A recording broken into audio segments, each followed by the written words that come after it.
जलालपुर पीरवाला क्या हालात हैं? M5 मोटरवे का शुमाली हिस्सा ये हालात हैं। 50 फीट तक सैलाब में बह गया। जनूबी हिस्सा भी सैलाब का शिकार है और इस टाइम चेयरमैन NHA और सेक्रेटरी मवासलात जो हैं वो पहुंच चुके हैं और जो साउथ है यानी मुल्तान सक्खर मोटरवे राब्ता कट चुका है और मोटरवे कहाँ से कहाँ तक बंद है, यहाँ से यहाँ तक बंद है।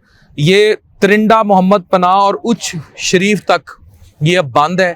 तो टेक्निकली मुल्क का जो राब्ता है आपस में वो मोटरवे के थ्रू कट चुका है, यानी मुल्तान सक्खर मोटरवे जो है वो बंद हो गई है और इतना मैसिवली फ्लड्स ने डैमेज किया है।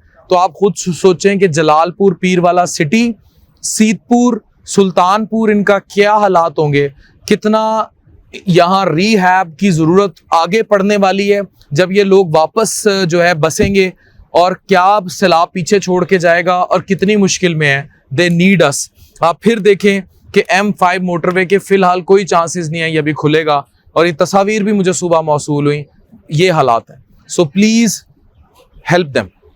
जलालपुर पीरवाला मैं भी आपके पास आ रहा हूँ और हम कुक्ड फूड लेकर आ रहे हैं। दीवान भाई मेरे बहुत अच्छे दोस्त हैं जो देखते हैं बेलमोरिस को और शाही दरबार और MTJ की पूरी टीम और मैं, हम सब आपके साथ हैं।